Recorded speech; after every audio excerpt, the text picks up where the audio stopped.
Continuing on with the theme of fixing mistakes, this is a mistake that you really hate to see happen. It can just ruin your day. And that is where somewhere along the line you drop your selvage stitch.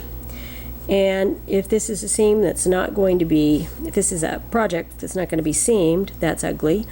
And if it is going to be seamed, that means that you would have to, up to this point, seam here and then transition over there, which would be ugly. So the best thing to do is to fix it.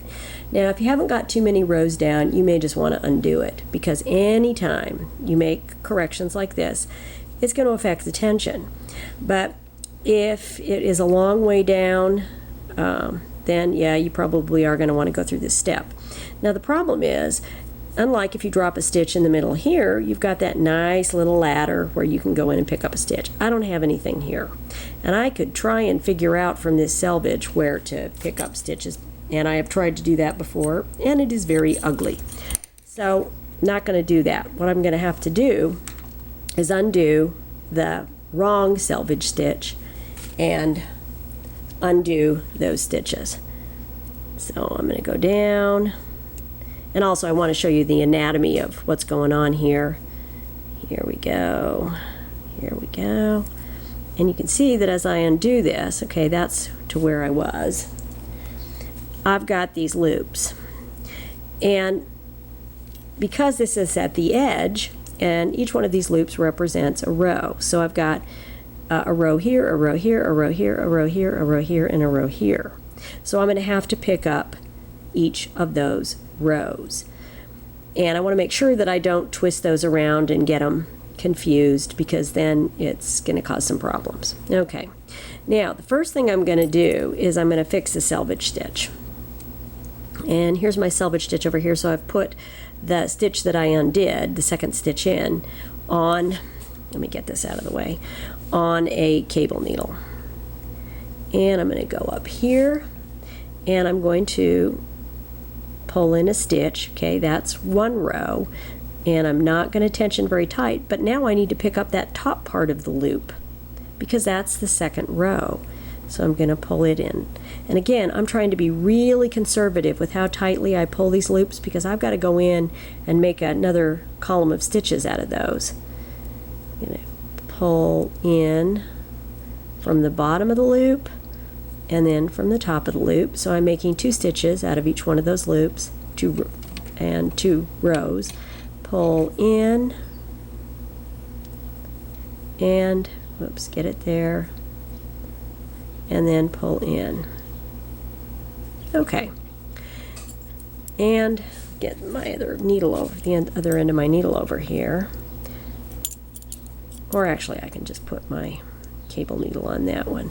Now I need to go in and make stitches out of this ladder I've got going on. And this is where the tension can get kind of nasty, because I had tensioned it so that I had just 1 stitch there. Now I've had to make 2 stitches out of it, so it might not look as great. And we'll see what we can do to fix it when we're done.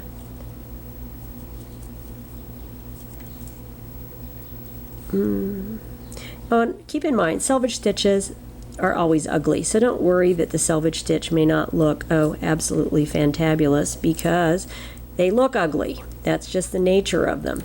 That's why if you're doing a scarf, you want to use a selvage treatment, and if you're knitting something that's going to have stitches picked up or there's going to be a seam, you don't need to worry about it. Okay, there's that stitch. I've got those stitches on my cable needle. Oh gosh, dropping stitches left and right here, aren't I? Anytime you're fixing something, you know, it's always going to be just a bit of a thrash. You've got needles and all sorts of stuff going on.